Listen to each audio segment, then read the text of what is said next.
Good morning. Welcome back to the Broadcast Retirement Network. This is BRN AM for Tuesday, July 30th, 2024.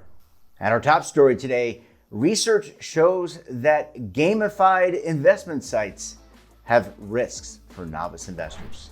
Joining me now to discuss this and a lot more, Professor Mariana Khapko is with the University of Toronto Scarborough.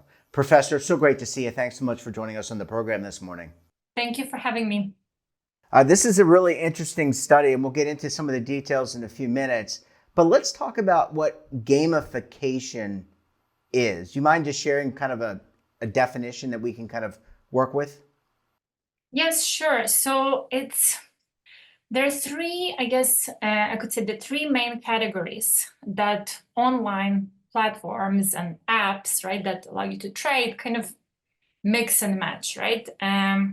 There are elements that just make trading and interaction with the platform fun. So in our research, we call it hedonic gamification elements, which is like, confetti on the screen when you complete a trade, or a badge that you can earn for spending a certain amount of time with the platform, or like a status for executing a number of trades, right? So just fun elements.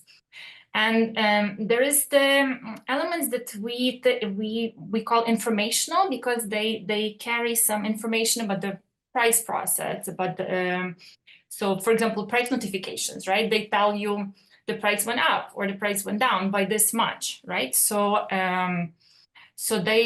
they're different from just fun, because they also have some kind of information embedded and could potentially help with learning and information processing. And then there are also social elements, like some platforms allow traders to almost like post their trading strategy, right? And for others to like and follow if they want. So there are different types. And now I think the term that is used is a bit more broad than gamification. Is like digital engagement practices, right? DEP. This is, I think, a more broad term, because it goes a little bit beyond it being a game and more really about the digital engagement of traders. Yeah, and obviously we're trying to get more people to save, invest. These are important things that you should know, and we can have a whole separate show on financial literacy. But doctor, is it a slippery slope, or is there a line that can be crossed, especially with novice investors when it comes to gamification? No, you're absolutely right. And basically, what we need to be aware here is this there is a delicate balance between, yes, we want to encourage participation in the stock market, in financial markets, right? But we also want to be careful about the influence these practices can have on investment behavior. Right. So yes, you want people to, to invest more, to be more aware of the stock market, right? And not view it as a kind of scary task, right? That's on the one hand. But on the other hand, if it's too much fun, if it's affecting how you make your decisions and how you take risks, that is kind of the dangerous slope that you're alluding to, right? So there is a bit of a balance, and I know regulators are paying attention to that balance as well, right? Both kind of in Canada, where I am, and in the US, UK, there's been attention, right, from regulators' side as well to these. Yes. Yeah, and I mean, to that point, I remember several years ago, and you probably recall this, the GameStop really had a lot of trading activity, and there were some people that made money. It became a meme stock, and there was a lot of influence around that, influencing people's behavior. I kind of put the gamification similarly into that category. I know it's not the same, but people are following other people. They're saying, hey, this is a sure thing. And no one is really vetting who is doing the influencing. No one is really vetting some of these practices, or may not be vetting fully these practices. Yeah, no, I agree with you. And it's not surprising, right? I mean, basically what we find is that it's the people who are more novice, right? The people with less trading experience, with lower financial literacy scores, those who've never taken a course in finance, they are more drawn to these kind of digitally enhanced platforms, right? To these gamified platforms, and this can be potentially dangerous, right? Because what we all also find that there are very different types of mistakes that people make on a plain vanilla platform, because in our study, that's what we've done, right? That we try to compare in a large scale online experiment how people behave on non-gamified, right, versus gamified platform, and whether gamification affects, all these things that we were talking about, their trading decision, their risk taking. And one thing that we find is that there is a big what we call in economics and finance selection effect, right? So yes, there is the impact of these practices, and that's about 30% of kind of the overall effect on, like, say, trading volume. But there is also a large kind of clientele effect, right? That people self-select themselves into these platforms, right? Those who preferred gamified platforms were the novice investors. And this is, can be potentially dangerous. And this is where financial literacy comes in, right? That kind of promoting it and working on financial literacy across the board can help, or can make people more resilient towards these influences, these nudges. Yeah.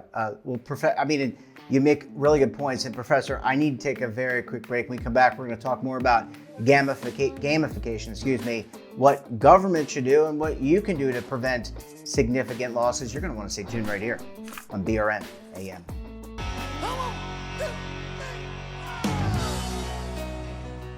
Now is your opportunity to co-create content around any topic on the First Lifestyle and Wellness Network. Reach a global audience through our platform and co-own exclusive branded content. All of our programs are available on demand and also as audio-only podcasts, so you can take us on the go. Broadcast Retirement Network, available anytime, anywhere, and on any device. Well, Professor, thanks so much for staying with us. Really appreciate you hanging around for segment number 2 this morning. Thank you for having me. Yes. Yeah, this is great. As you were talking, all I could think of was like Candy Crush, and investing is not like Candy Crush. Although I have to be completely transparent. I've never played Candy Crush. I've only seen it. Other people play it, but the gamification of investments. In a way, Professor, you're altering behavior, or you're trying to get people to change their behavior to do a specific task using these tactics. And I wonder if we've gone a little too far. I grew up in the retirement industry. We talked a lot about behavioral finance and getting people to do the right things. But have we kind of spun the pendulum a little bit too further towards that direction? No, I see what you mean. So, you mentioned Candy Crush. I actually think, and that was my first kind of association, was Duolingo, right? The app that you use to learn languages. And well, some people do really great with the nudges and the badges and the reminders, right? I mean, it's so when we kind of did our study, we tried to approach it with an open mind, right? I mean, maybe it's a good thing, right? Especially when I started talking about different types of elements. Yes, some of them have no information, but some have some information content. Can it help investors, do better decisions?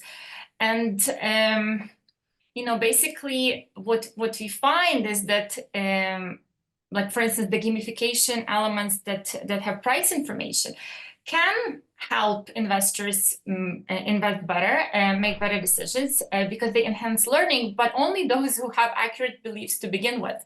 So those who kind of know what they're doing, they can do better. But if you have been making mistakes, they can reinforce this mistaken behavior, this wrong decision making.